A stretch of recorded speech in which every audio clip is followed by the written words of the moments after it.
Hi, my name is Janaksha. Before I continue, I just want to acknowledge and appreciate the land that we're on, and I welcome you all to take a moment to join me in this practice. So the university operates on land for which for thousands of years has been the traditional land of the Huron-Wendat, Seneca, and the Mississaugas of the Credit. We'd like to play a beautiful video created by Selena Mills, Sarah Roque, Chief Lady Bird, Raven Kanatika, and Jamuel Tagorda. This video, originally created for Love Local magazine, is available on YouTube and discusses land acknowledgments specifically in this place we call the GTA.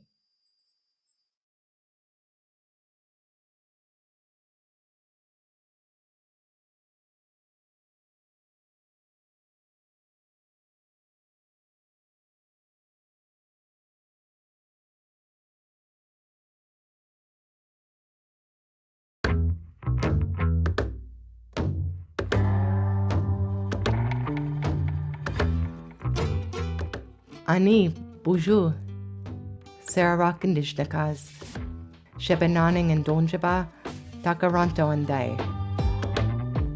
Takaranto, a Mohawk word. The place in the water where the trees are standing. The place where the fish weirs are. My dog and I spend a lot of time walking. It's my favorite way to move through this city. For me, it's a meditative action that isn't about negotiating bike lanes or public transit, but a time to slow down and really try to see the world around me. Concrete sidewalks, parking lots, now covering the rivers and trails that once flowed freely. The Petun, the Huron-Wendat, the Haudenosaunee, the Anishinaabeg, the Métis, the Mississaugas all made their homes here, and many other nations expanding beyond these groups traveled through for commerce and trade for thousands and thousands and thousands of years. I think of the other First Peoples languages and the names they had for this place. I think of the ancient trails covered by the pressures of settlement. The waterways and the moderate climate of the Great Lakes made it a perfect place to fish, hunt, grow food, gather medicines and seeds for horticultural development.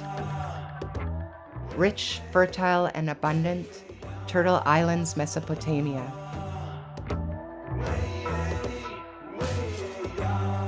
Many First Peoples and their goods traveled from here all the way to the Mississippi and back. Whenever I travel somewhere new, I try to find out whose land I'm on, and I ask, who are the original occupants here? So for Indigenous peoples, land acknowledgments are not only to assert our sovereignty and treaty rights of today, but it's also a way for all peoples to feel more connected to a place. Davenport might be a street now, one I walk down regularly in my neighborhood, but it's not just another thoroughfare. For me, it's an ancient portage trail that holds Indigenous knowledge. They say the animals made the first trails that led them to water, and the people followed. I imagine the deer and the moose once made this trail, followed by the people carrying their birch bark canoes, carrying their goods to trade, and bringing stories to tell. Nations from all over Turtle Island met and traveled through this land. Many languages were spoken. Alliances and decisions were made. People from different nations met and intermarried. The dish with one spoon treaty was made. Takaranto was a meeting place and land made up of sophisticated and cosmopolitan peoples and cultures that I see reflected in the city today. I wonder, is it something in the land and the water? Land acknowledgements might seem like a small and simple gesture, but like many of our ways, they are intended to have more impact and hold more meaning than the words alone. If we pride ourselves on diversity and equality, shouldn't our story include Indigenous peoples? In this era of reconciliation, we need to share the truth first.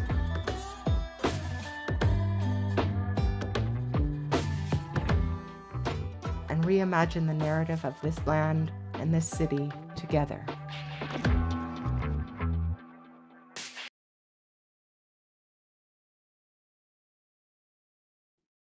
Our hope in sharing this video is that the visuals and personal connections shared to the land spark a meaningful reflection on our own responsibilities as treaty people, as we're gathered here today to discuss anti-oppression in the scientific, academic, and community work.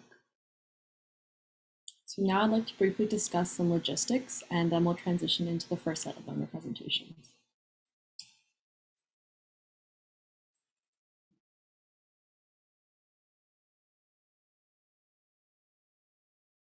So in light of some recent online safety concerns on and off campus, your video cameras, mics, and profile pictures have been turned off for this meeting. The chat function is enabled to allow you to message with the hosts and presenters. We welcome you to engage and have respectful conversations on Twitter using the hashtag Anti-Symposium. During the panel, please send your questions in the chat to Ali, and then during learner presentations, we will name a representative for each block. We strive to create a safer, inclusive, anti-racist, and welcoming space. Please be sure to engage in the questions respectfully and compassionately. And finally, please refer to the symposium guide to review the full agenda. It contains the Zoom meeting details for concurrent sessions as well. So the first set of presentations are COVID-19 in the Black community, building vaccine confidence in Block A, which is this Zoom link. And then in Block B, the other Zoom link, which will be shared in the chat, we'll have exploring skin tone diversity in a plastic surgery resident education curriculum. We'll have a few minutes to quickly transition into rooms, and then we'll get started with the first set of presentations. So thank you everyone for who have chosen to stay in Block A. I would like to introduce our first presentation. So COVID-19 in the Black community, building vaccine confidence. And I'm going to let the presenters introduce themselves and take it away.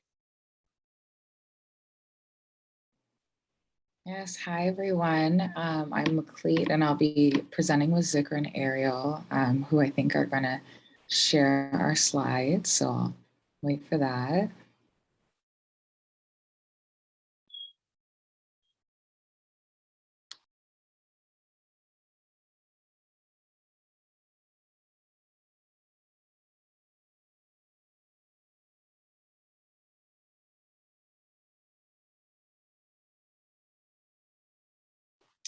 Okay, yeah, so hi everyone. So I'm Maclite, and like I said, I am presenting with Zikra and Ariel. All three of us are third-year medical students who are part of the Black Medical Student Association. So we will be presenting on an event that we held online for the Black community in general. And our presentation is titled COVID-19 in the Black Community, Building Vaccine Confidence. So this was the event for a poster, which Zikra and Ariel will touch on later, but it was attended by widely by community members. So in terms of just grounding ourselves in vaccine distrust in the Black community and what we mean, when you think of vaccine hesitancy and the language that's used with that, usually it's related to misinformation and concerns about efficacy. But when we talk about distrust, we talk about that being rooted in community members being distrustful of where the vaccine is coming from. So whether that be in physicians and healthcare and institutions in general. So the roots of this are systemic and multifaceted. There's been trauma in healthcare and housing and police brutality and policies that have been created that methodically oppress communities of color. And there's a strong history that we can't get into today on medical violence when it comes to the Black community, both historically and today. And that looks like different things, but affects people all the same way. And so what we can't do in healthcare and what is unfair to the Black community that we recognize is to write off distrust without the exploration and understanding as to why. So when there's this new vaccine that comes out that is something that's supposed to relate to our benefit, it's a trauma response is in terms of this distrustfulness. And when we think of anti-oppression and the delivery of healthcare, it's up to healthcare professionals, up to officials to do the work of community investment and trust rebuilding in order to make sure that there's adequate vaccine uptake and health equity when we even think about vaccines being disseminated, right? So Toronto Public Health, thanks to the advocacy of some fantastic physicians and community members, began to collect race-based data for COVID in general. So what we ended up seeing that was not a surprise was that there was an overrepresentation of Black Torontonians in cases, hospitalizations, and deaths due to COVID-19. And this was strongly influenced by social determinants of health, right? So when we think about health inequities, when we think about chronic conditions in the Black community and how that's related to susceptibility of severity in cases and hospitalizations and deaths. That was reflected in the data that was collected. What was also collected, and I didn't put it here, these are just hospitalizations and cases in terms of the graphs, but there were also graphs of vaccine uptake by community that Toronto Public Health published. And so there are lower rates of vaccine uptake in Toronto communities that we tend to think of as Black communities, or that just historically have had larger populations of Black communities. So Regent Park, Jane and Finch, Driftwood. And so the caveat being, distrust is one of a number of factors that were a reason for this, but that was what we decided to focus our presentation on. So in designing this presentation, we came up with a primary objective, which is to educate the Black community about vaccines in a way that was culturally informed. And then other objectives were to facilitate a conversation about vaccines with a focus on the root of distress, which Maclite mentioned, and then also to provide an opportunity for people to ask questions about vaccines and have them answered by a physician who's also part of the community. And so in the planning stage, there was a lot of content research, and then also trying to secure a guest speaker and doing a lot of event promotion, which was done through Bmsa socials, as well as in partnership with community of support, and then word of mouth. The presentation itself was 1 hour. There was a 20-minute didactic session, kind of similar to this sort of format, and then 40 minutes of Q&A and discussion. And after the event, we developed and disseminated a post-event survey, which received 11 responses, and we'll be going into more detail about those later. So presenters were 3 Black medical students, so myself, Maclite, and Ariel, as well as a Black physician whose research focuses on health equity. And our participants were a diverse group of 29 Black community members. And the presentation had 3 main components. So first, a brief history of vaccine technology, as well as the COVID-19 vaccine and how it was developed. And also a discussion around the history of distrust in vaccines and in the healthcare system in general. And finally, an open Q&A session with Dr. Azza Issa. And I'll pass it on to Ariel to talk about feedback. So in our formal survey, we kind of asked a few questions aimed at kind of assessing how well we deconstructed the discourse on vaccinations in a way that was helpful and easier to understand. We also asked them if our physician and us as presenters was a good resource to them, and whether we provided easily accessible information. And we also asked them if they felt empowered to talk to family members and other of their friends after this presentation. As you can see across the board, our presentation was quite well received, which was good to hear. And in terms of the free text survey responses, we asked them a few questions. The first one we asked was about the positives about the events. So positives about our particular event design was that it was done by Black medical students. The presenters seemed passionate and easily digestible, and there was a sense of cultural familiarity that we saw within the responses. And the Q&A session was something that people really enjoyed.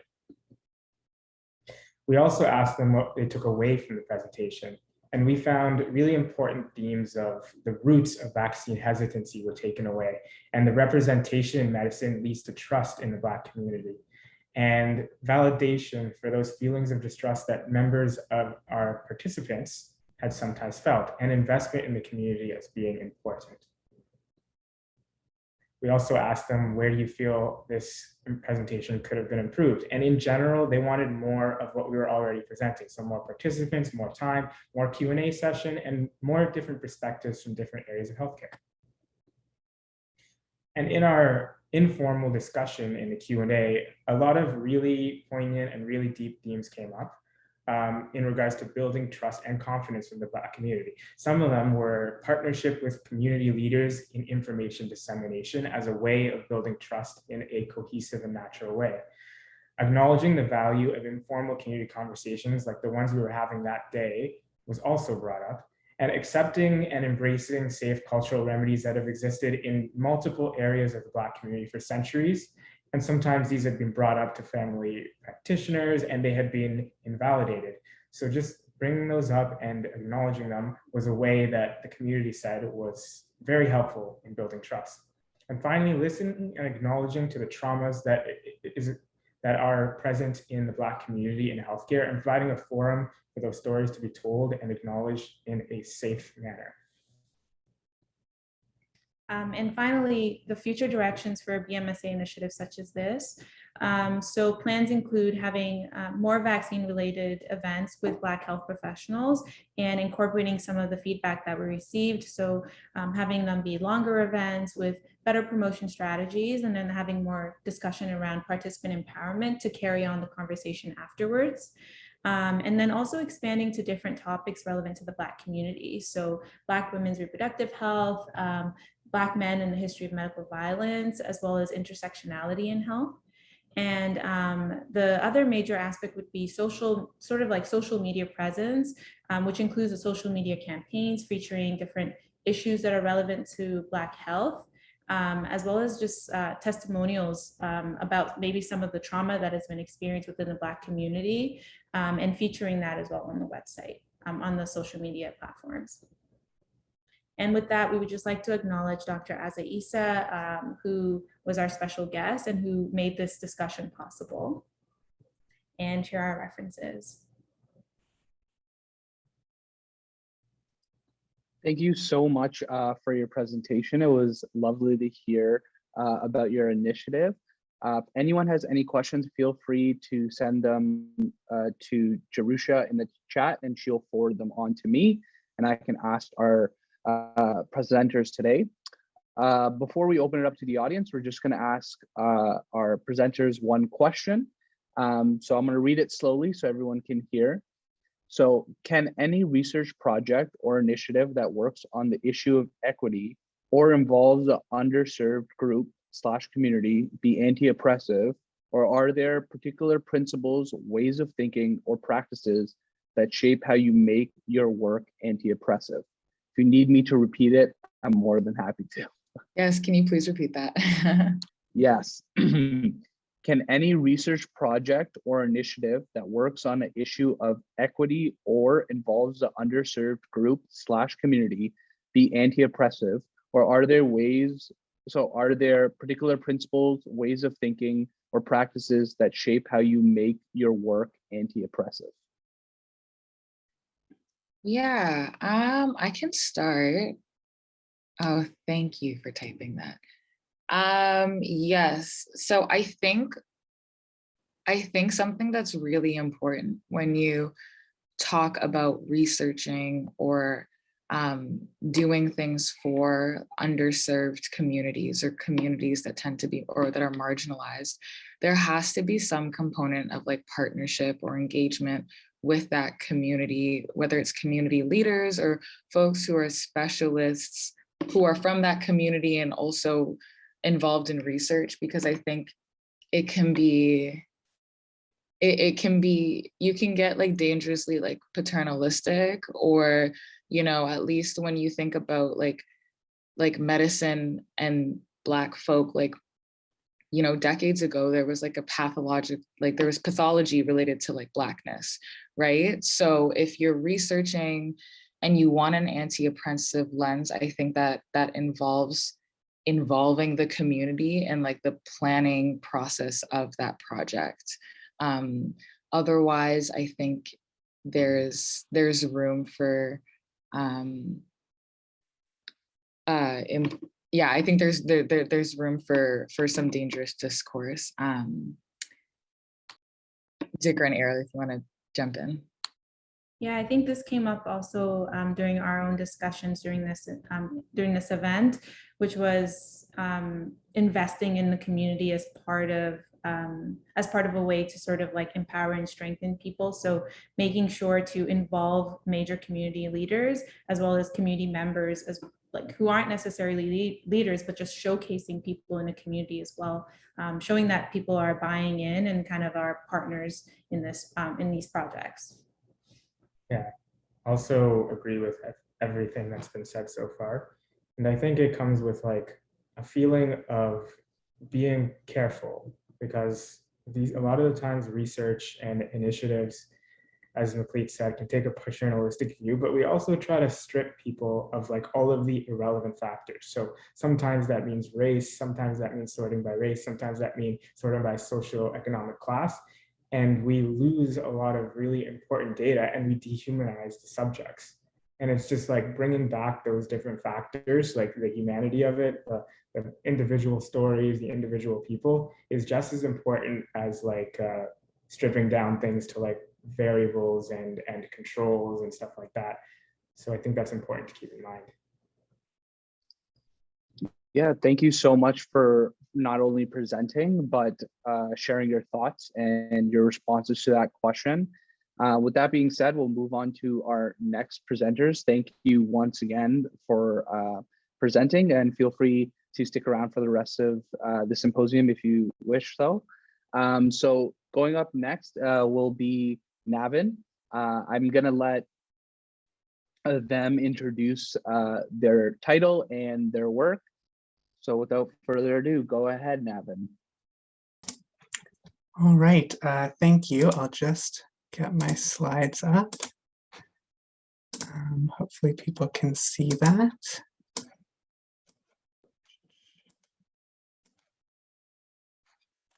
Okay.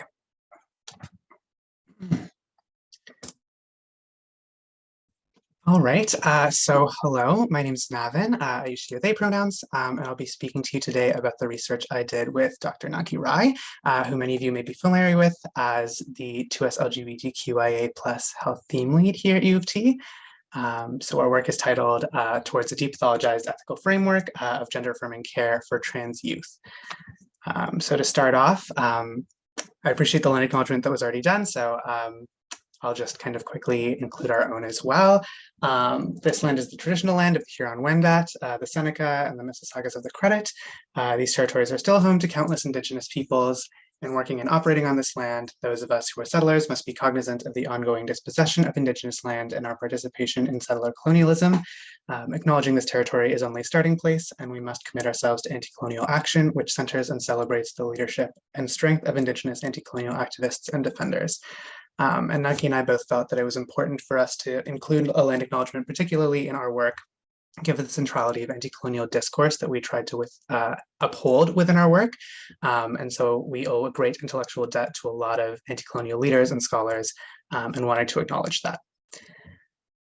So moving on, as many of you may be aware, there's been a growing spate of discourse, legislation, and directives restricting access to gender-affirming care for trans youth.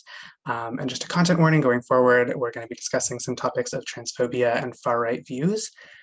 So this is an image of protesters at the Freedom Convoy in Ottawa this year. One sign reads, "Dad, noun, a human male who protects his kids from gender ideology." Another sign reads, "Children cannot consent to puberty blockers." The same sign is worn by a convoy protester here, and I wanted to include this image as well, where you can see a counter protest by trans youth and activists also in Ottawa this year. These restrictive and transphobic beliefs have made their way into policy in a number of jurisdictions. So Texas Governor Greg Abbott this February, so very recently, signed a directive for Family and Protective Services to investigate parents who enable their child's access to this care for child abuse. Again, this was met with fierce protest and investigations are being challenged in court. But unfortunately, similar restrictions have been introduced in the UK, Alabama, Arkansas, and Tennessee. What's important to recognize, I think, in much of these developments is the centrality of a discourse around protecting a supposedly vulnerable child who is unable to comprehend or consent to the treatments that may affirm their gender. So while these restrictions are indisputably transphobic and harmful, what Dr. Rai and I were interested in was the response from trans allies and advocates.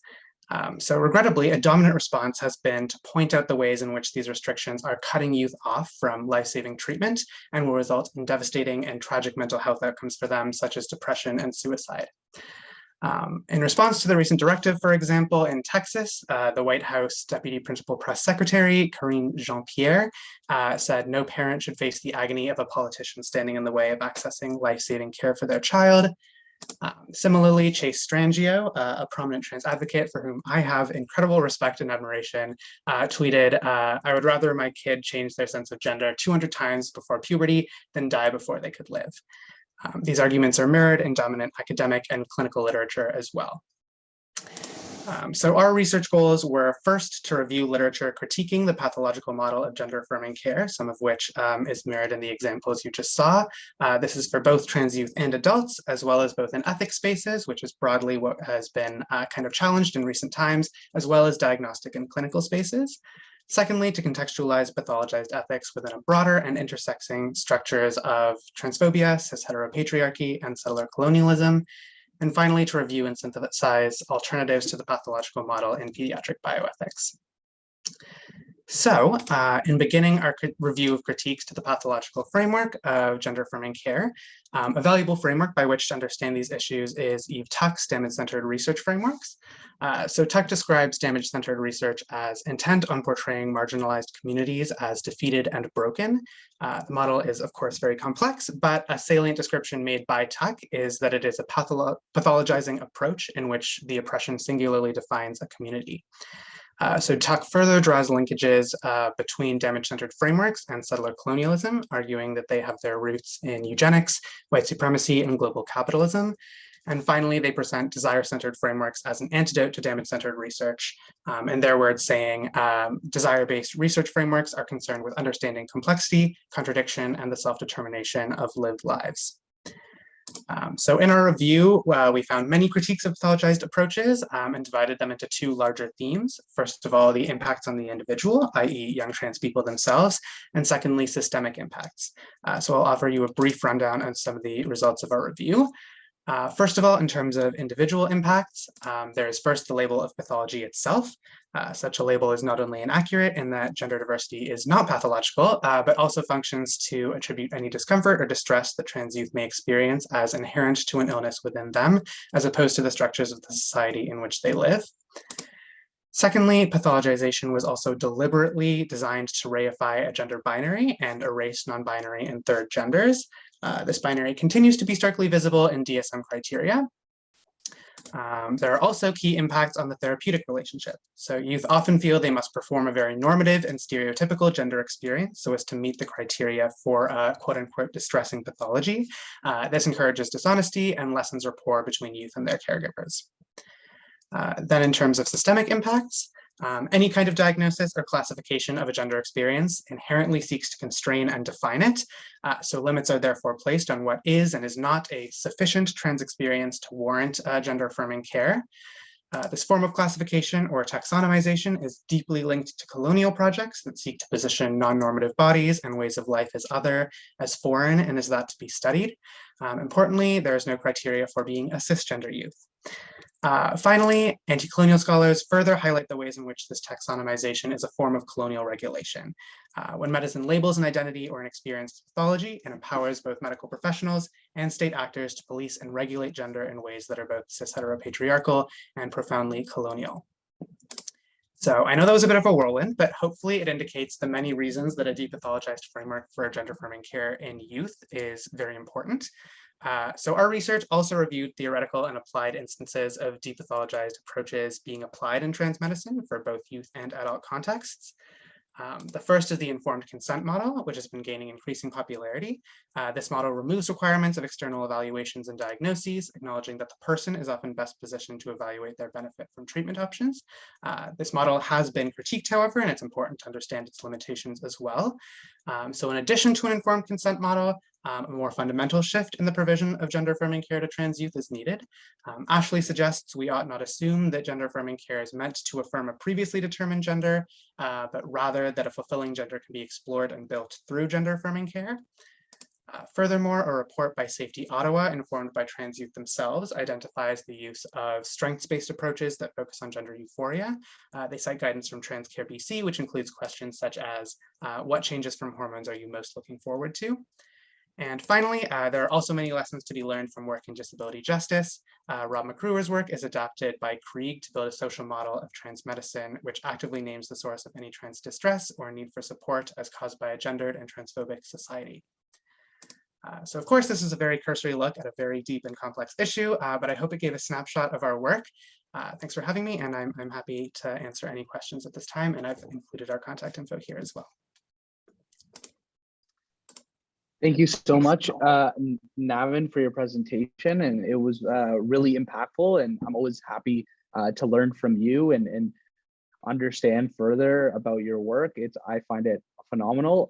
As you can probably see, we're behind the scenes making sure everything's running smoothly. So um, it is now open for questions. If anyone has any for Navin, please pass them on to Jerusha, who then pass them on to me. But for our general question to Navin about his presentation, which was phenomenal, I can read it, and Jerusha will also post it in the chat.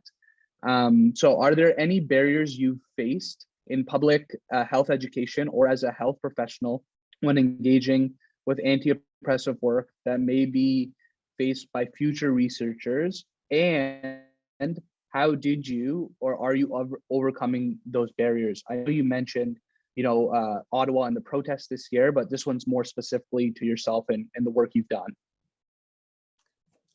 Yeah, that's a really interesting question. Thank you. I guess one of the barriers that we've run into is that there isn't a lot of, I guess, clinical space for this work, like in terms of dissemination. What we're realizing now is we're looking for different places to publish this work and disseminate it, is that kind of humanities-based work and critical work that isn't necessarily quantitative research is very hard to get in the hands of clinicians. There are obviously many humanities journals and stuff, but the reach to clinicians who are advocating for this stuff is limited. So we're trying to kind of figure out ways to disseminate this knowledge to clinicians who are broadly consuming a lot of quantitative and clinical research, so that they can better understand some of the humanities and critical lenses that we think are important for this kind of advocacy. Yeah, absolutely. And that leads right into an audience question we actually have for yourself. So how might healthcare professionals do advocacy and resist the surge in fascism and transphobia that is being basically exemplified by the Ottawa convoy occupation? If you need me to read that again, I'm more than happy to, but if you can answer right away, that would be great as well. Yeah, I think I got the gist at least. Yeah, obviously it's a big question, and I can't claim to be an expert on resisting such a large issue. I guess from my perspective and some of the stuff that we've learned from this research is, first of all, I guess it's a kind of a given that centering marginalized voices is very important. So I think centering, in this case, the voices of trans youth and trans people more broadly is very important, and thinking particularly about intersectionally marginalized youth, such as trans youth of color, et cetera, would be important.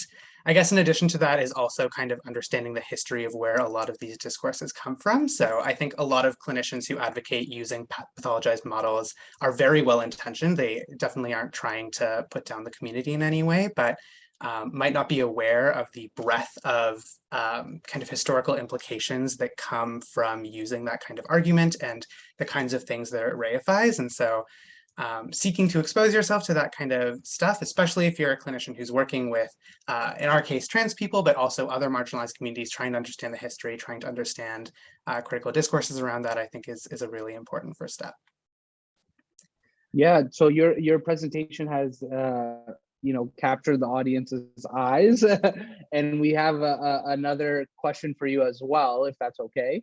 Yeah, for sure. So what changes do we need to see in medical education to better prepare future healthcare professionals to understand that gender and sex are not binaries? And how do we provide trans people with appropriate care? Very interesting question. And I would love to hear your response as well. Yeah, for sure. Again, I'll stress that I can't really claim any expertise, but from my perspective, I think some of the limitations, at least that I've seen in the education that we've received thus far, I'm a second year, by the way, if I didn't say that before,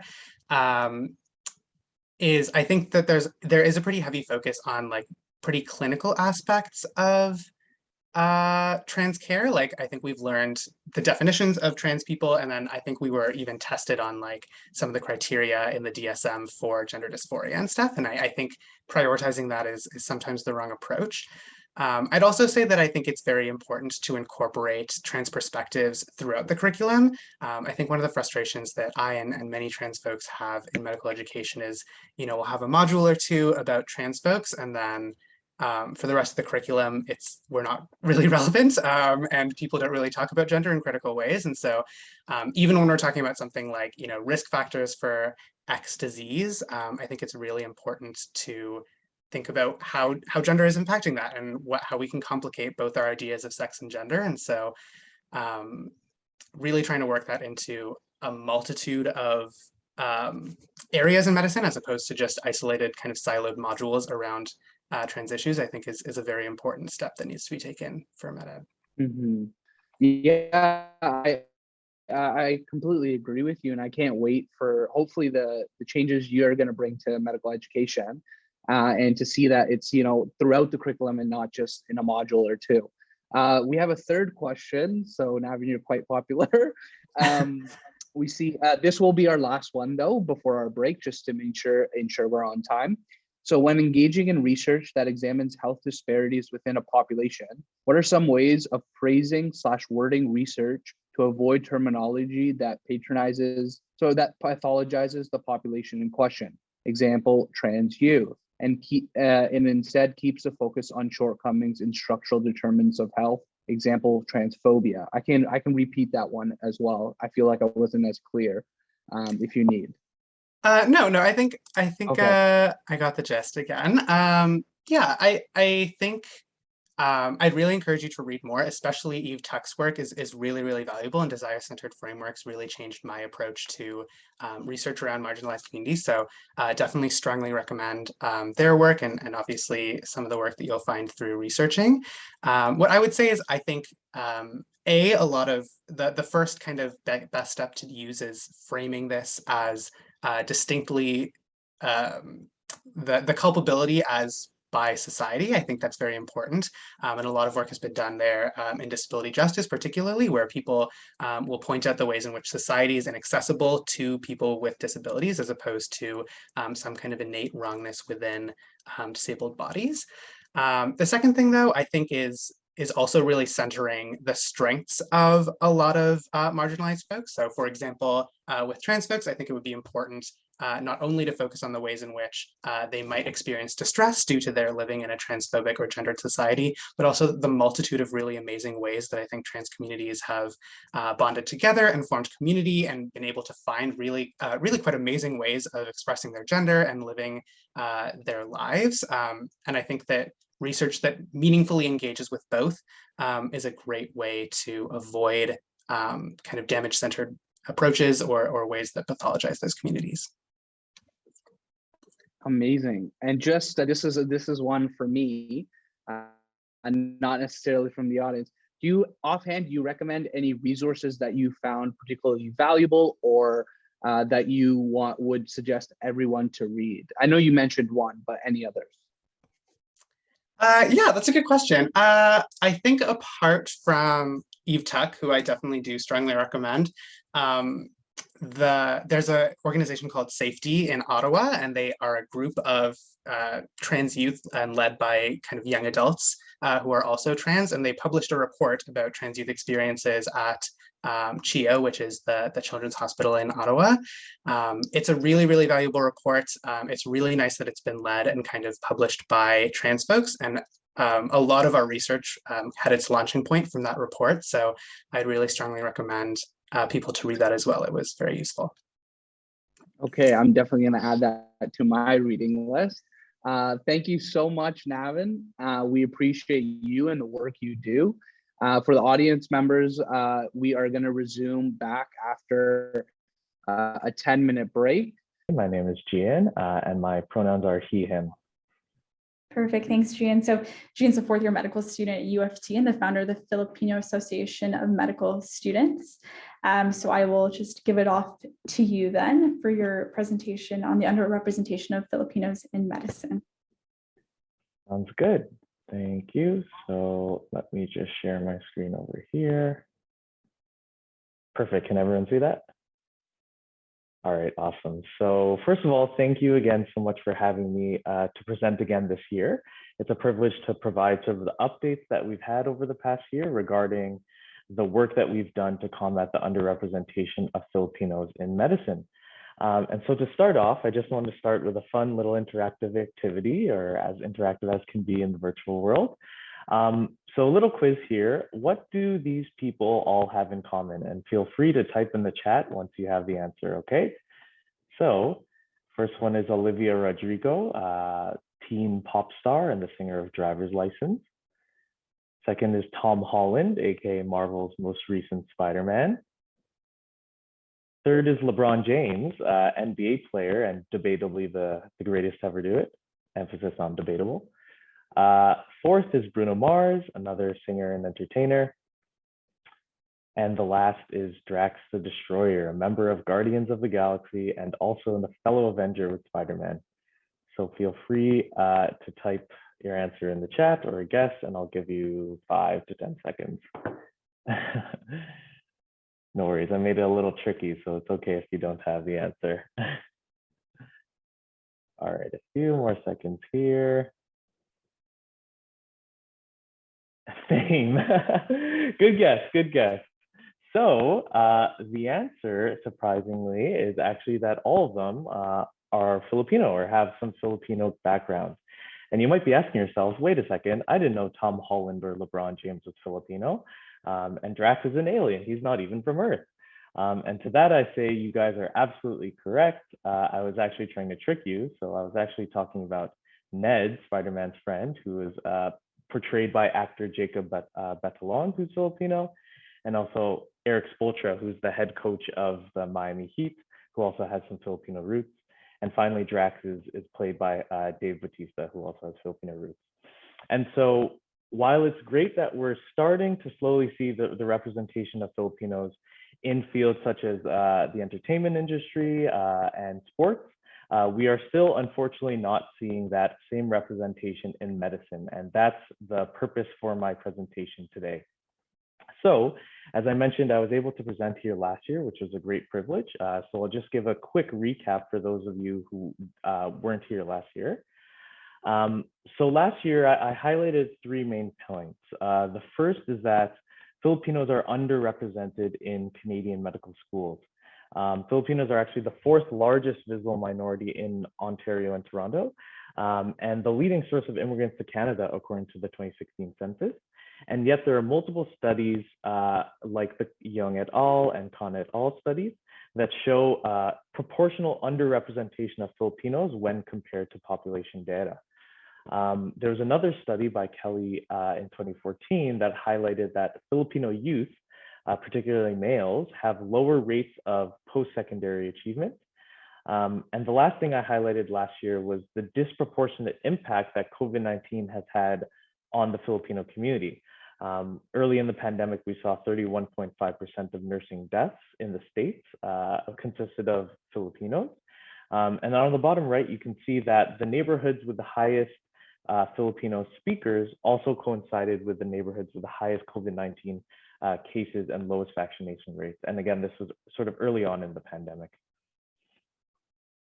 I then went on to explain the Filipino Association of Medical Students. So this association is one that I founded in my first year of medical school.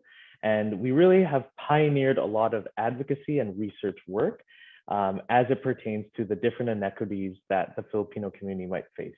And this is through different community outreach initiatives, mentorship, and research. So some examples of our community outreach: we hosted community events with strong Filipino leaders like Dr. Gigi Osler, the past CMA president. We've reached out to Filipino media outlets just to spread the word. And we've also collaborated with organizations such as the Filipino Canadian Medical Association in order to start initiatives like scholarships to help young aspiring Filipino students access medical school. And so you can see me dancing Filipino cultural dance at their gala right there. So what I want to focus on today for this presentation is the research aspect of it. Last year I mentioned that we were currently in the process of doing a study to really find out the reasons behind this particular underrepresentation and the specific inequities that our community faced. And so I'm happy to say that recently we submitted our study to the Canadian Medical Education Journal. And so I would like to share those results of that study to you today. And so to give a little background on the study itself, again, the purpose was to really analyze these specific reasons and barriers. And so we used a grounded theory qualitative research approach using semi-structured focus groups. And we interviewed U of T Filipino students with a current or previous interest in pursuing medicine. And so these focus groups were transcribed and audio recorded, and the transcripts thus underwent coding and themes are constructed. And what we found were three main themes. The first being individual and family factors, the second being socioeconomic conditions, and the third being Filipino sociocultural factors, each of which have their own subheadings, and I'll go into a little more detail right now. So starting with the first point, we found that there were specific individual and family factors that participants mentioned that affected their ability to pursue medicine. One of them being a sort of limited knowledge of the application process. So a lot of participants mentioned that themselves or their families really had no idea where to start in terms of how to apply or even get into medical school, and that posed a significant barrier. The second point is nursing as a known career path. A lot of our participants mentioned that they didn't think of medicine as a potential career pathway, and this was slightly due to the fact that they saw a lot of Filipino nurses in their family, so they were more likely to go down that path as opposed to medicine. And this notion has historical roots. In the mid-1900s, the Philippines was a big exporter of labor, and one of the jobs that they highly exported was nursing. So it appears that this familiarity with the nursing profession has had intergenerational effects on the youth. And the third point there is the length of time in Canada. And this is really getting towards sort of the immigration story and how long someone has been settled in Canada. And so just to give a quote of one of our participants to highlight this point, they say, when you're a recent immigrant, we're on survival mode. You pursue a career that will make you money as fast as you can. So that's a survival mode reality that we're often in, and that's not compatible with a life science degree or a master's of science degree, which one might need to pursue medicine. So again, highlighting that disadvantage of having a shorter time in Canada. The second factor that we found was socioeconomic conditions. And so this one is pretty straightforward, so I won't spend too much time, but essentially participants thought that their school environment that they grew up in didn't support a university career. They encountered different financial constraints, which affected their ability to pursue medicine. And lastly, the point on social capital or the connections that they had. And again, I'd like to highlight a quote from one of our participants that highlights this point. And they say, "We rarely see the image of a Filipino physician. Just having an image or a role model to see what you're pursuing, those connections are so critical, particularly in the application process and even in the academic pursuit. If you don't have the connections, you're extremely disadvantaged." And lastly, the last factor that we found was Filipino sociocultural factors. So this included one being the family-centric mindset. So a lot of our participants noted that they had strong familial values. And sometimes they found that this might have been incompatible with a career in medicine, with one of the participants saying that their mom said, as a doctor, you wouldn't have much time with your family or even for yourself. So that acts as a deterrent. And the second point is the barkada mentality that we found. So barkada translates to group in Filipino. And this group mentality saw that because not a lot of Filipino youth were pursuing medicine, the ones that were often felt like outliers. And this could have both a positive and negative connotation. Negative in the sense that a lot of participants felt the pressure to succeed, but positive in the sense that it motivated them to become a role model for their family and friends back home. So reflecting on our findings, we have a few thoughts. The first is we found that these findings are similar to other underrepresented groups in medicine. We look particularly at the Black and Latinx communities in the States, as well as rural students here in Canada.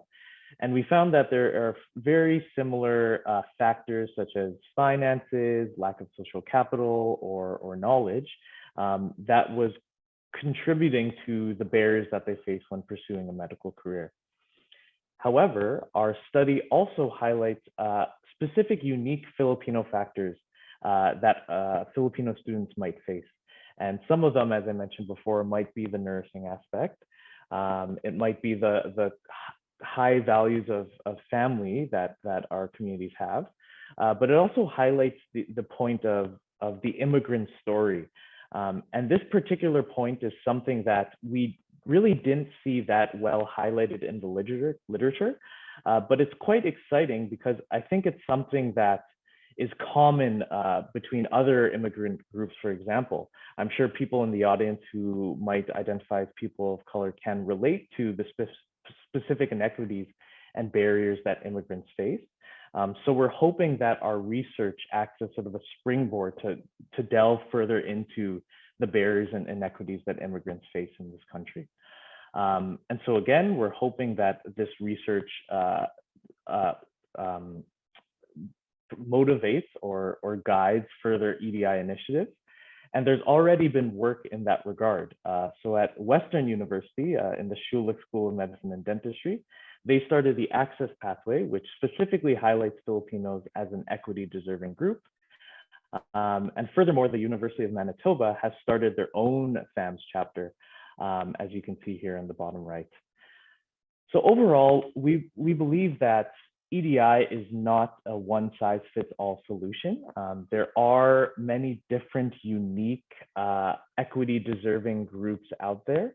And due to that uniqueness, we believe that it might be beneficial for medical school admission processes to have unique, innovative pathways that might target the specific inequities that different populations might face. So I'm hoping that other research might happen in the future that look at other underrepresented equity-deserving groups. So I know I have limited time, so thank you so much for your time so far.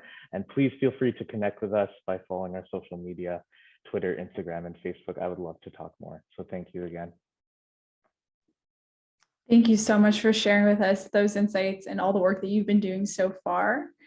That was fantastic. We'll just start with one of the questions that we have here. So the first one being, what are the supports or resources that you would recommend to learners looking to bring equity into their research projects? That's a great question. And I think that learners looking to do these different projects can definitely reach out to the equity initiatives already established on campus to ensure that they're sort of consulting or having a voice in their project. Some that come to mind are, for example, the Black Medical Student Association at U of T, or even the community of support. Ike Okafor, who is the one who sort of has run that initiative. So these are just different people or different programs that people can reach out to just sort of consult them on how to bring equity in their project and make sure that their voices behind their project are including underrepresented, underserved groups. So that's what I would say. Thank you for highlighting that. Those are great, starting points and things for the audience as well. And then I'm just going to throw it to Janaksha, who is going to say another question from the audience. Yeah, so I have a few questions, kind of. So were the participants in the focus groups in high school or in university, so undergraduate? They were undergrad and master's students, or undergrad and graduate students. Yeah, so that raises a good point. It would be great to see sort of further research that looks at high school specifically, because there might be differences there. So yeah. Yeah, so the person who actually asked, do you think there'd be a difference in themes found if participants were either in pre-undergrad or already in undergrad, or even within undergrad based on how far along they are in their STEM education? It's interesting to see. Our sample size had a mix of sort of undergraduate and graduate students, and it also varied as to what year they were in. So I wonder if there would be sort of a difference. I note that in the earlier years, for example, the earlier students highlighted the fact that they really didn't have any idea where to start or where to go. So having resources for them would be beneficial. But to be honest, this was also something that was noted by the later students. So I would be curious to see if doing a study on high school students would elicit some differences. Thank you. And another question was, did you find any gender differences in the family-centric mindset theme? Oh, that is a great question.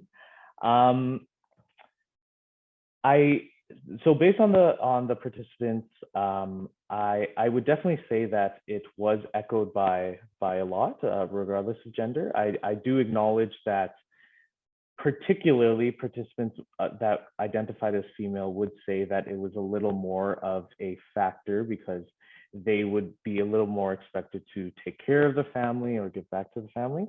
But regardless, I think I would say within the Filipino culture, the family is such a highly held value, and both for sort of males and females, spending time with family is something that's highly valued. But I do acknowledge that it might have had an impact on females more.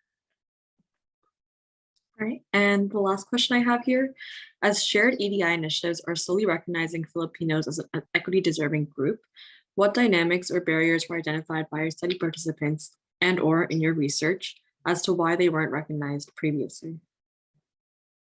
Could you repeat that last bit of the question? Yeah, so I think the question's asking what dynamics or barriers were identified by your participants or in your research that kind of identify why maybe Filipinos weren't previously recognized as an equity deserving group. Oh, that's a good question. And it was something that was actually highlighted in the Young et al. Study in 2012. And they said that they stipulated that it could have been related to the fact that the Filipino identity might have been sort of submerged in the overarching Asian identity. Hence, it was sort of uncovered and overlooked in initial EDI initiatives. So because of that, that's why we started our research and initiatives to really say that we are our own unique group, which faces our own unique barriers and inequities. And as such, again, EDI shouldn't be necessarily that one size fits all solution. So that's something that could have been related to that not being noticed in the beginning.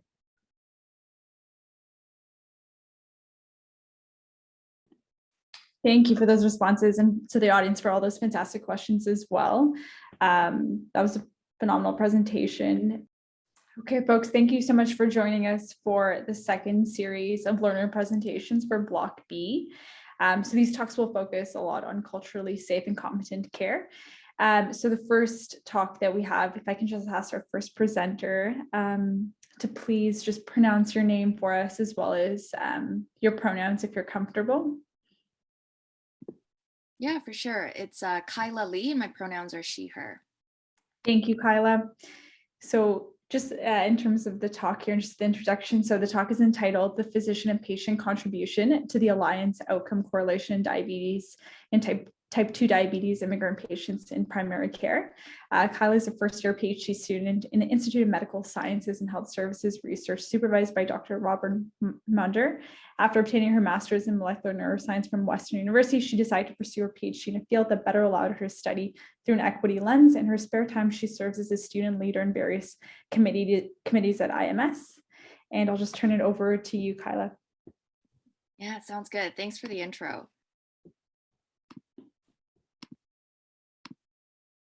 Okay, cool. I'm going to go ahead and assume everyone can see my screen.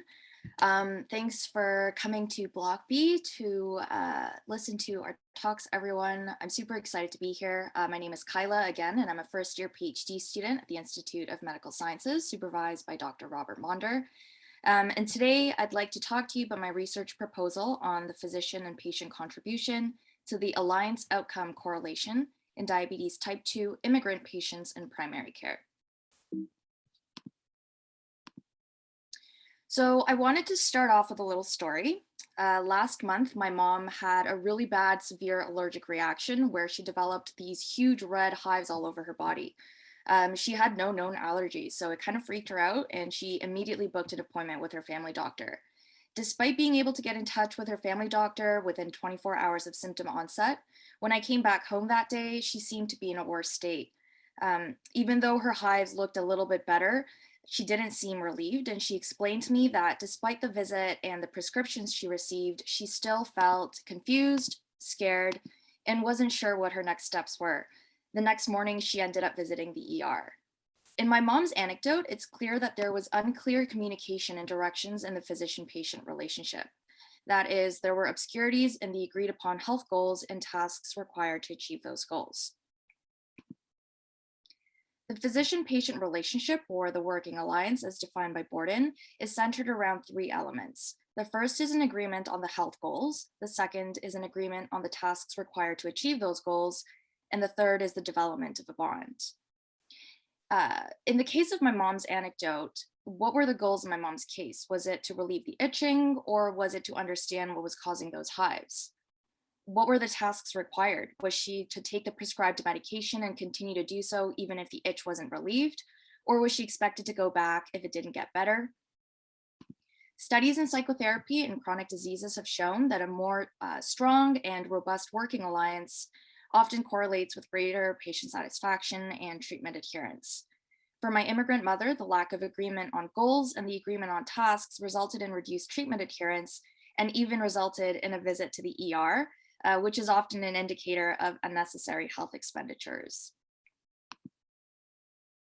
Despite Canada's universal health coverage and publicly funded Medicare, many immigrants in Canada still receive lower quality of care due to language barriers, cultural differences, and other social determinants of health. This is particularly evident in the processes of interpersonal care. Perhaps for these reasons, immigrants experience a decline in health upon arrival to their host country. According to the Healthy Immigrant Effect, immigrants are typically healthier than their Canadian-born counterparts at the time of arrival. However, with increased duration in their host country, or Canada in this case, their health declines to either converge with or undershoot that of their Canadian-born counterparts. This made me wonder, considering that primary care is often the first point of contact for patients accessing healthcare, and that the nature of primary care allows for the development of longitudinal relationships between physicians and patients, could we better immigrant patient health outcomes, such as treatment adherence or satisfaction, by promoting the development of a robust, healthy alliance? In particular, Borden's model of working alliance heavily emphasizes the role of communication. On the basis that Borden's alliance is defined as an agreement, which requires clear communication, are immigrant patients at a disadvantage to developing robust alliances with their doctors due to language barriers? Interestingly, studies have found that in psychotherapy, therapist variability in the alliance predicted patient outcomes. In other words, therapists had more power to drive the alliance outcome correlation than the patients did. However, it is not yet known whether the same effect exists in primary care for immigrant patients who may face unique barriers in developing a working alliance with their physicians.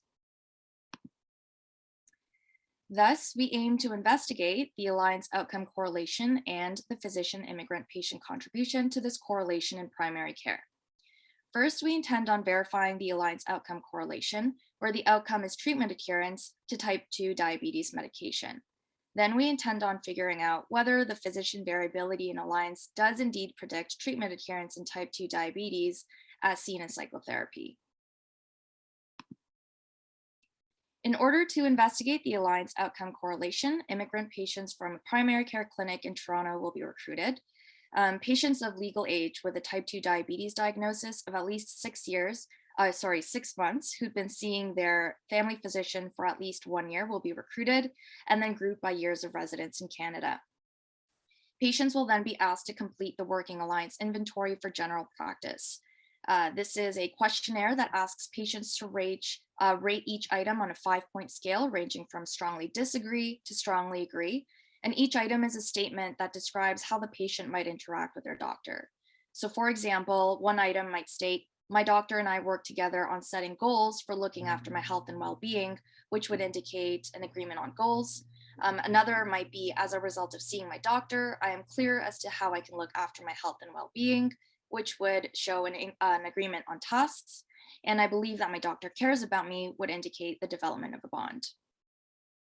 The patient health outcome will be treatment adherence, measured by the medication possession ratio over a denominator of the total analysis period. A multi-level model will be used, with physicians modeled as a random factor, as seen in the diagram on the left. And each physician will have an alliance score, which will be the mean alliance score across that physician's patients. The patient variability then, or the within physician coefficient, will be the extent to which the patient's self-reported alliance score deviates from their physician's alliance score, where again, the physician's alliance score is the average of alliance scores across all of their patients.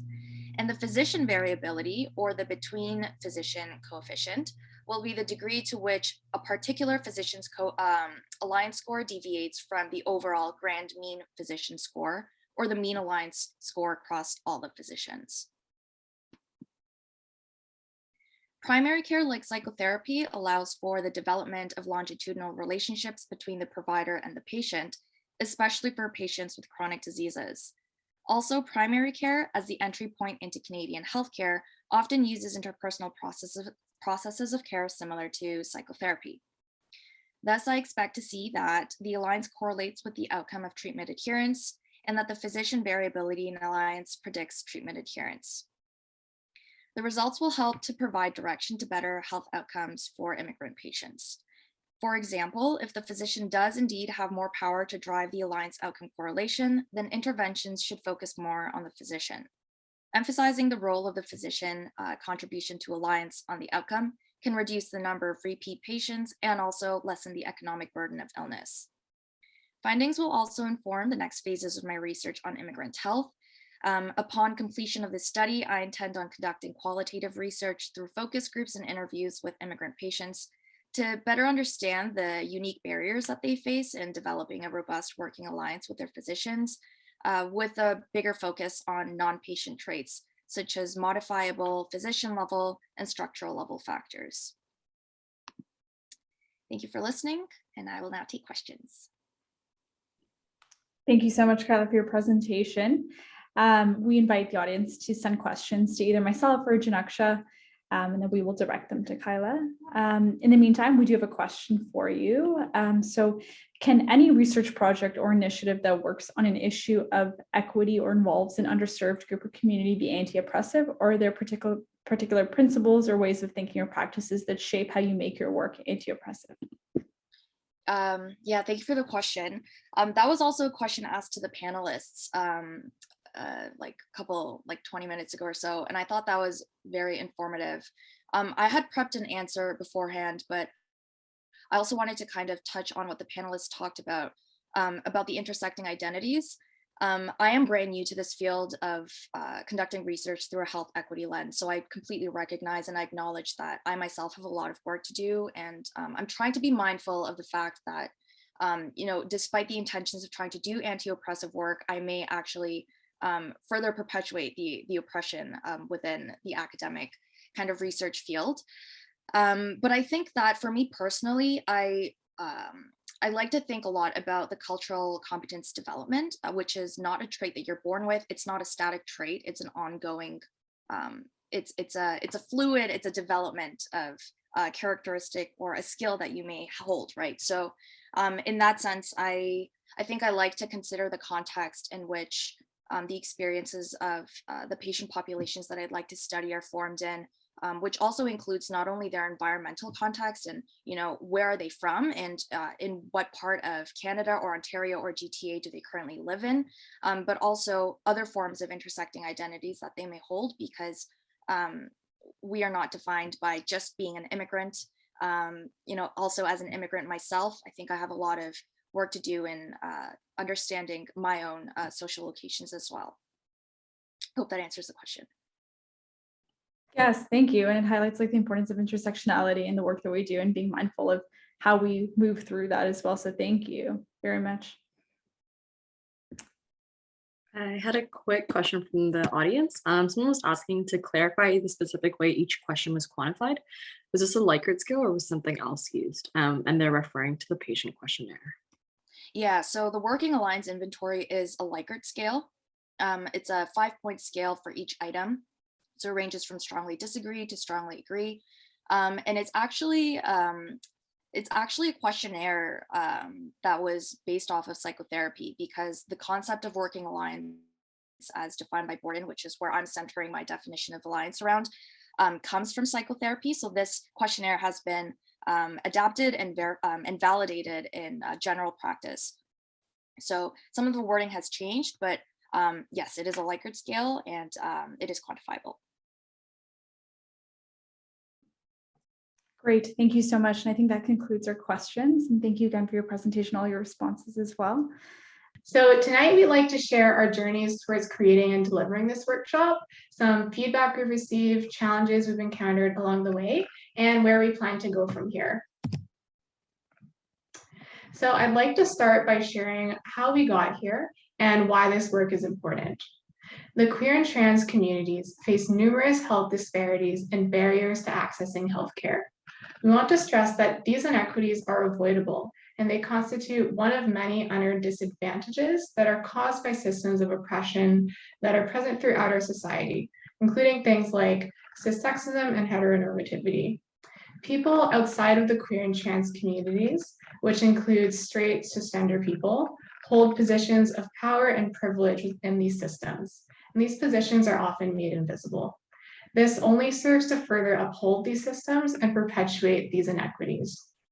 So many healthcare professionals may find themselves in these positions of privilege. And further, the healthcare system as a whole has been shown to perpetuate inequities towards queer and trans people. So therefore, all healthcare professionals really have a responsibility to educate themselves on these harms and work in solidarity with the queer and trans communities to provide care that is more equitable. So there are a growing number of studies and reports that are calling for the inclusion of modules about sexual and gender diversity in healthcare professional programs to work towards this goal. There's a few of them illustrated on this slide here, but there are many more. There are some healthcare professional programs that have already taken some really great steps towards this goal, including the physical therapy program at U of T. So I was really thankful. I had the pleasure to attend some workshops within the physical therapy curriculum on how our profession can work to dismantle these inequities caused by sex and gender-related systems of oppression. This work was created by Stephanie Nixon and Lindsay Beavers, who are some amazing faculty in the program. And it was a great example for me on how anti-oppressive content can be integrated into a healthcare curriculum. It really truly inspired me to want to lead similar work. So one of the first things that I did after this workshop was I told Cynthia about it, and we found out that not all healthcare professional programs at the university have this sort of work integrated into their curriculum. For us, this highlighted a pretty big gap in healthcare education regarding equitable care for the queer and trans communities. And we both really wanted to see this kind of education expanded and made available to all healthcare professional programs at U of T. So we reached out to faculty for support, and at their suggestion, we were encouraged to create an elective within the CIPE to address this gap. That way, our workshop could be made accessible to all healthcare professional program students at U of T. I really want to highlight here that faculty support was instrumental for us for sparking this work and driving it forward. So ourselves, faculty, as well as other students formed a working group that assisted with the development of this workshop. So we developed this workshop over the summer and fall of 2021. And finally, in the October of 2021, we piloted it to around 40 students. So this workshop consisted of several key components. First, we set the stage for this work by introducing attendees to systems of oppression related to sexuality and gender, and how they impact the health of queer and trans individuals. Afterwards, we reviewed some terminology related to the queer and trans communities.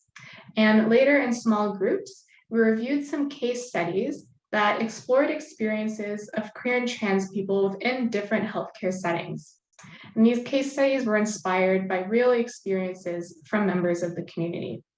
Last, we shared practical strategies on how to deliver appropriate, equitable education and healthcare to queer and trans people.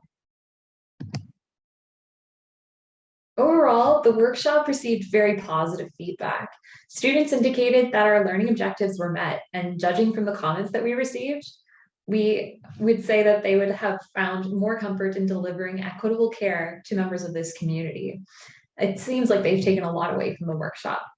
After each event, we reviewed the constructive feedback from attendees. The three most prominent suggestions were that we should include more trans voices in our work, expand on our case studies to include more examples of issues faced specifically by queer folks, and for participation in this learning activity to be mandatory rather than elective. In future iterations of the workshop, we met with trans folks who reviewed and contributed to our presentation content. We invited a trans guest speaker to our event, and we increased content related to sexuality in the case studies. We will bring our proposal to mandate this workshop to the CIPE in the near future. As Kelsey and I near the end of our programs of study, we are looking ahead. We anticipate that this workshop will continue, but its continuity will require co-leads, trained facilitators, guest speakers, and funding to provide the speakers with honoraria. Kelsey and I will soon engage in discussions with the CIPE to strategize how we may go about this. And we will also engage in discussions with key stakeholders about the potential for this content to become mandatory, which we would want to see happen. While advocating for anti-oppressive healthcare education, we learned some valuable lessons. First, there is a great deal of vulnerability involved in this advocacy work as members of a marginalized community. We outed ourselves to position ourselves. We faced the possibility of being dismissed by faculty members. However, we found this work to be incredibly rewarding, as the feedback from attendees continues to demonstrate that great learning among future healthcare professionals is happening in their ability to provide equitable care for the 2S LGBTQ+ community they feel more confident in. Secondly, I should say, we have learned that we will never be experts. Although we have positioned ourselves as leaders in this work, we remain humble and open to feedback from the community. And lastly, it takes a village. We surely have achieved a well-received workshop, but we wouldn't be where we are today without the help of many individuals, including members of our faculties, the CIPE, the members of our working group, and the numerous facilitators who helped make the workshop happen. We thank you for paying attention throughout this short talk about our work, and we welcome any questions you may have about our initiative. And I leave you with this last quote here, which is partially covered by my face in Zoom right now, from the great Audre Lorde: "When I dare to be powerful, to use my strength in the service of my vision, then it becomes less and less important whether I am afraid." Thank you. Thank you so much for sharing your work. Just as a reminder, if anyone has any questions about the presentation, please forward them to Jerusha and she'll send them to me so I can ask our presenters today. But just a general question from me first before we get to the audience. Are there any barriers you faced in public health education or as a healthcare professional or future practitioner when engaging with anti-oppressive work that may be faced by future researchers? How did you or are you overcoming these barriers? If you need to see the question again, Drew was kind enough to post it in the chat for us. I mean, I can speak to my experience of, how approaching members of the Faculty of Nursing and, not knowing whether my concern about this gap in the curriculum, not being sure that would be well received. I was, not sure I'd be able to achieve that kind of support. And I have learned really quickly that if you have something that matters to you, if you have, your arguments and your evidence, you're going to find people who will listen and will value and support you. And I think that was the case absolutely in my interaction with members of the Faculty of Nursing. We did a lot of collaborative work together to create more content within that program. And they were also very supportive when we moved forward with creating this event with the CIPE. And so I would say that, yes, you may encounter barriers in terms of getting support from the people in positions that would be able to support you. But I think that it's important to keep in mind that there will be people out there who are willing to do that for you. And another point that I'd like to raise is that there was a lot of self-advocacy throughout the creation of this workshop. It certainly took a lot of people, and throughout the journey of creating it, we had a lot of individuals questioning, the relevance of this work. Some people thought it was not necessarily important, and some did, questioned whether the mandatory aspect was something that would be worthwhile. And I think that for me, it took a lot of, it was very humbling to realize that, a lot of those questions were coming from places of not having the understanding of why it was important, not appreciating how systems of oppression like transphobia impact individuals in healthcare settings, even if it's not I had the question of, doesn't this only matter if you work in sexual health? Very limited understandings of, where are queer and trans people in the healthcare system? They're everywhere.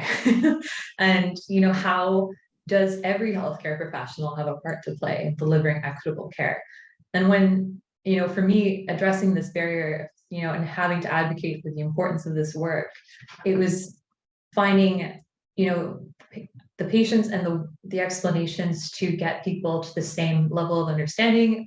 And a lot of people would leave those interactions being, in agreement that it is important work. And so that's a huge piece. And moving forward, I anticipate having to do more self-advocacy, but I feel prepared to do that.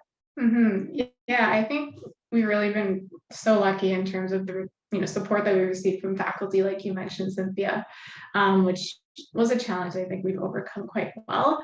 I would say that another thing on the more logistical end is just acquiring various sources of funding to make sure that this work continues onwards. And of course, that is quite a challenge for many initiatives, whether they're involved in anti-oppressive work or not. But we found that it was very, very important for us to secure some sort of funding, especially as we're asking people from the queer and trans communities who are in more of a vulnerable position to come up and join us in this work and present their own experiences as guest speakers, which does take a lot of vulnerability and bravery. So we wanted to make sure that they could be properly compensated for that. So that is definitely something that we're starting to overcome and make sure that we have access to, so that we can make sure that this work continues forward into the future years. Yeah, thank you so much for the work you do in your respective faculties and overall as well. And, I hope one day that it is entirely a part of the curriculum and mandatory as well. I do want to follow up with a question from our audience. And I guess you both had, positive experiences with approaching faculty member, except for the example you gave regarding, sexual health. So I'll read the question here. How can you push healthcare leadership or faculty to do the work of infusing queer and trans perspectives into curriculum? So I guess the question poses more, if there was resistance, what do you do then, or how do you convince them to include in the curriculum as it's something valuable? Mm-hmm. I can maybe start this off and then you could add on to it, Cynthia. I'd say, at least for me, I definitely don't have a perfect answer for this. I have been extremely lucky in the physical therapy curriculum that there has been work like this done, and there has been quite a bit of support. So personally, I haven't experienced this challenge yet, but I would say that if you are, there are people out there that may not be, from your own faculty perhaps, but there are people out there that could be willing to lend that hand and to offer that support. And that's definitely something that I think Cynthia and I have both found. We've found support in so many different places, and just having that source for advice or for mentorship elsewhere can really be powerful to giving yourself that bravery to speak up, because it is something that's quite difficult to do when you feel like you're not necessarily as well supported. I don't know if you have anything to add on to that, Cynthia. I could add to it. To be brief, I had found that there wasn't as much work being done in the curriculum for the nursing program. And there was a discussion in which I met with faculty members and we discussed this. And, we engaged in discussions where I was basing myself not only on like, patient stories as examples of the relevance of incorporating this content into the training of future healthcare professionals, but I based myself off of precedents as well. Precedents like what is being done in the program with the physical therapy leaders and their workshop that was done last year. And so I think I would fall back on other examples of leadership in this area. And I think that there would likely be resistance. I think a lot of these healthcare programs are very tightly packed and it's hard to warrant additional content, but I think that this is something that would be worth negotiating. Perfect. Thank you so much. No, thank you guys for presenting and being here and taking the time on Friday evening. With that, we will move into our next presentation just to stay on time. So next up, we have Akshat. If you want to introduce yourself and your work, and go ahead whenever you're ready. Yeah, of course. First, I'd like to thank you all for inviting me again this year. I know last year I was in my first year of master's and my study was like super up in the air and it was like in the planning stages. And now it's like, I mean, thankfully it's almost done. So I'm like more than happy to like share the results with all of you today.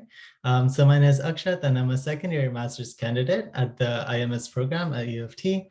And my lab is situated at Sick Kids Hospital and specifically the Peter Gilligan Center for Research and Learning. So like their research building. I'll just quickly share my slides. Please let me know if you see it, just because I'm kind of like, all my meetings are usually done on Teams. So I'm not quite familiar with Zoom.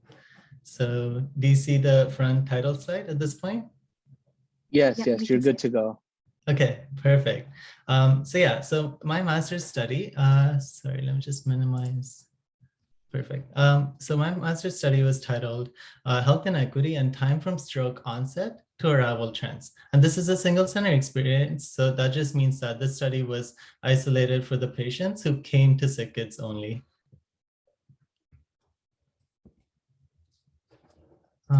Okay.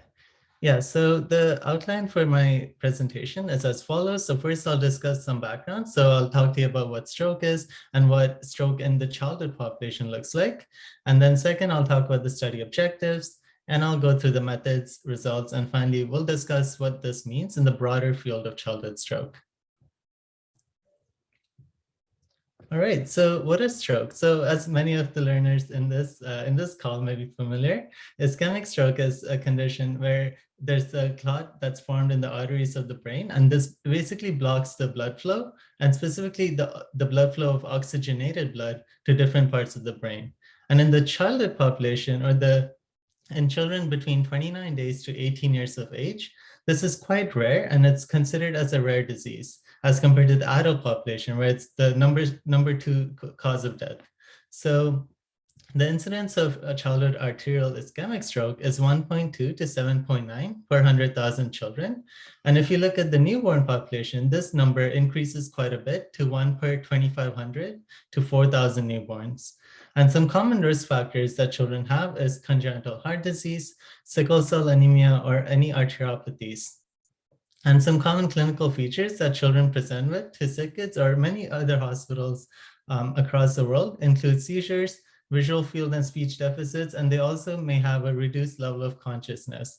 And sometimes they also come in with headaches or hemiparesis. And hemiparesis just means that there's a weakness on one or the other side of the body. Sorry, I can't. All right. So I think, do you see, I'm so sorry, does the slide say SDOH in childhood AIS? I'm quite, yeah, okay, thank you so much, yeah.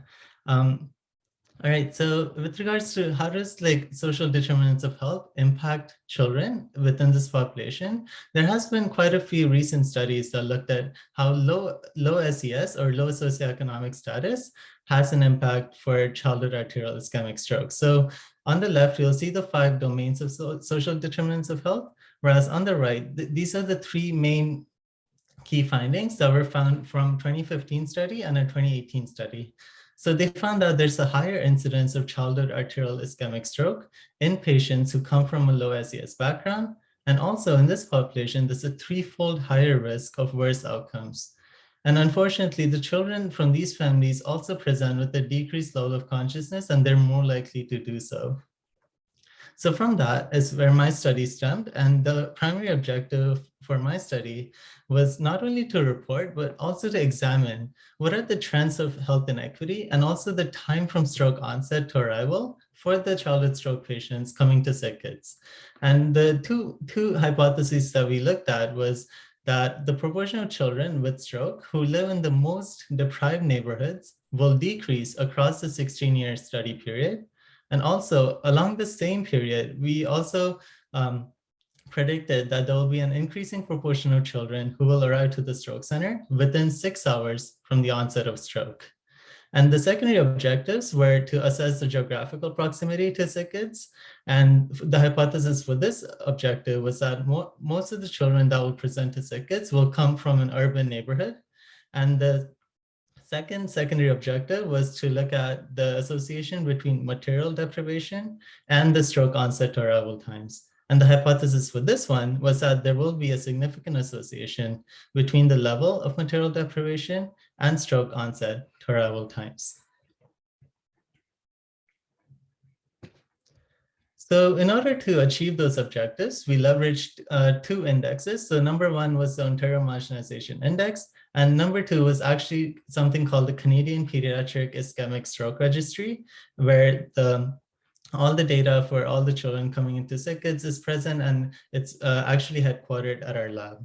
So in terms of the Ontario Marginalization Index data, we looked at something called material deprivation, and it's one of the 4 dimensions within the index that has been validated and has been and has also been through many reliability studies, and has been associated with health outcomes in Ontario. So that dimension looks at household income, education level, the proportion of single parent families in a region, and also the level of housing quality. And this index is organized into quintiles. So quintile 1 and 2 represent the least deprived neighborhoods, or in other words, that would be the most resource-rich environment. And the quintiles 4 and 5 represent the most deprived neighborhood. So that would be the resource-poor environment. And in terms of the results, this is just a map of all the children within my study, but this is kind of located only to GTA and some rural areas.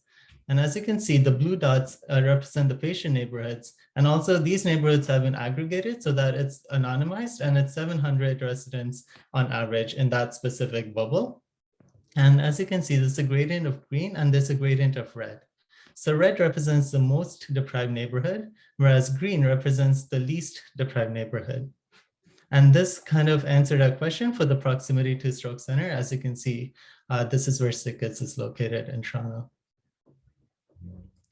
And in terms of the levels of material deprivation, across the 16-year study period, so basically from 2004 to 2019, we found that there was a proportional increase in the children that are coming from the most deprived neighborhoods. And then there was also a proportional decrease in the number of patients coming to the hospital from least and moderately deprived neighborhoods. And in terms of the stroke onset to arrival times, we found a trend where more and more patients were coming in within 6 hours, or between 6 to 24 hours from having a stroke. And there were less and less patients coming in with more than 24 hours from the onset of stroke. So what does that mean in terms of childhood stroke and also the broader field of social determinants of health? So we concluded that there's a concerning trend of material deprivation, as you noticed. So more and more patients were coming in from the most deprived neighborhoods. And that's concerning because if you look at the poverty rate in Ontario, you can notice that there have been an incremental decrease across the same study period. But then in my population, it has been increasing. So that was one of the factors that was concerning.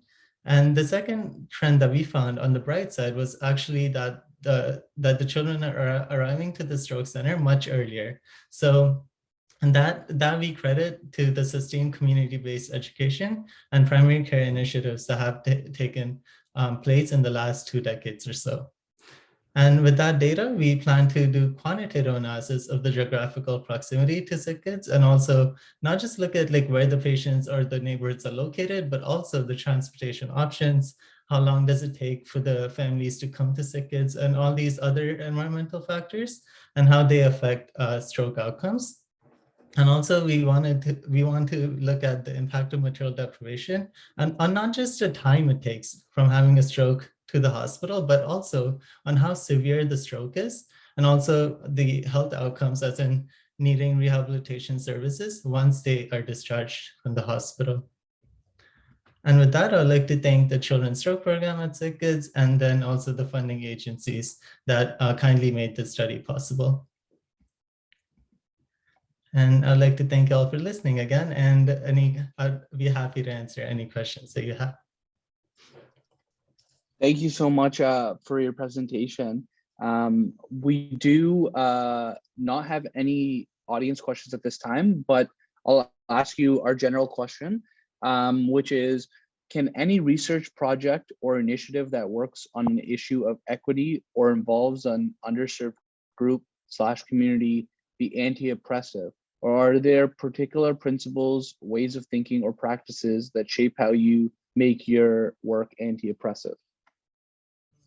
Yeah, honestly, that's a really loaded question. And I remember hearing that question before as well. And it would take me way too long to answer at this point, but I would like kind of pull upon two things. So number one is like the personal life of like the researcher conducting the study, right? Like what's their lived experiences and what are the inherent biases that they bring into the study? So as a second-year master's candidate, I learned about social determinants of health back when I first immigrated to Canada about 10 years ago. So like coming into a community where majority of the population was BIPOC, and also that there were many refugee and asylum seekers living in our community, and just learning from like the groundwork of many grassroots organizations, I learned that, okay, like there are pervasive like impacts of social determinants of health within our society, and they can't just be neglected. And I do think in the past like 5 years or so, there has been like a huge like hot topic, health equity and everything, but then it's something that has existed since like many centuries, honestly. So it's something like from a personal point of view, I would say just for a researcher to kind of know themselves and kind of participate in activities such as like a trust circle, or kind of like know their intersectionality and understand all the facets of the identity before pursuing the research that they want to do. And second would be the professional side of things. So as a professional at the lab, I managed to get access or get mentored by people that are champions in this field, and also have introduced me to different committees that are focused on introducing EDI or anti-oppression principles within the culture of the institution. So professionally, I would kind of say just to kind of like look forward to joining any committees or anything that can kind of push the cause forward, and also make sure it's like an equitable environment, not just for everyone at the institution, but for the people that the institution serves. So yes, to summarize my answer, I would say both personal and professional aspects of the researcher must like kind of intertwine in order to achieve the goal of anti-oppression within the study. But also, I don't think it's like a finish line sort of thing where it's like, oh, I did it. Like, no, it's like a continuing evolving process across the lifetime, right? So you just have to like continue pushing forward and achieve those goals. Mm-hmm. Just while you were actually responding to that, we had an audience question come in, two actually. So we'll start with the first one.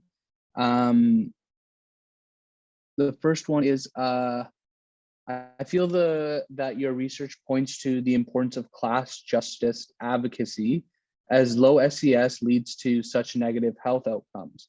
What might this advocacy look like for researchers such as yourself?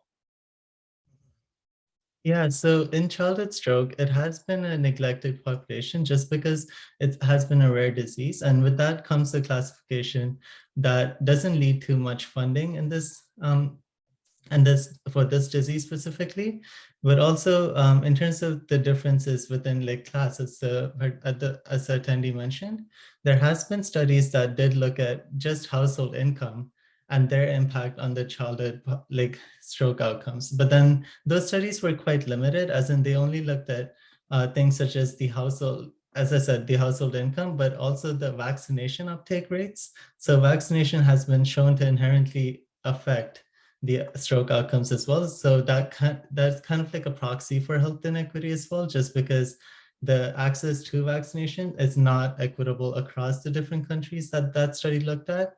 So to, I guess, answer your question, it's as a researcher, it's like, how do you kind of find those gems in the literature? And then how do you not just like, you never have to recycle or reuse any of that data, you kind of build on it with the novel approach. So for my study, for example, we looked at not just household income, but also like the housing instability, like how is the residential instability and how is that affected within this population? And also the, I guess, like the ethnic concentration for that neighborhood as well. So I would say to like short answer is that we have to consider a lot of literature in the past that has been done and not recycle any of the data, but kind of build upon it. Yeah, so thank you for answering that. We also, this is the second question. Race is often directly linked to SES, with racialized people being more likely to live in lower SES areas due to systemic racism. Do you have any intention to also look at race and stroke outcomes in the future? Yes, that's a great question. And as you can see in the figure 1 that I presented, there are green areas and red areas. And then if you actually overlay that same map on the racial identities of not just children, but like their entire family across Toronto and across the GTA, you'll see that the map basically is like 100% match. So that means that both they're highly correlated, and I would say even causative at that point. So to address that question, I would say in the future, there actually has been efforts that I'm currently part of where the American Stroke Association has funded it's a grant called the Buger Grant. And we're working with the American Stroke Association to create this like worldwide international registry for hemorrhagic stroke patients, where we have a social determinants of health form that's specifically addressing these questions. So not just race, but also ethnicity as well, and all the other different factors that do intertwine in order to affect stroke outcomes. So to answer your question, we're currently in like the current like opening stages of that approach, but hopefully as soon as 2022 end or 2023 comes around, that would be implemented. And once the pilot stages are done, then we can implement it worldwide as well within the stroke field. Yeah, thank you so much for the work you do. I'm very interested to see future research and what else is released for race-based data in stroke and especially socioeconomic class. So that's all the questions that we received. So thank you for your presentation. For all of those left in Block A, thank you so much for attending this year's symposium. We are eternally grateful for your participation and for the work you do on micro and macro levels. Without you, there is no us. So please take a few minutes to complete the feedback survey, which we greatly appreciate if you do, because it helps us build next year's symposium and also lets us know what we did well and what we didn't know well. You can comment about how I was in mod, hopefully say good things. And please please enjoy your Friday night and take care. Thank you so much for attending this year.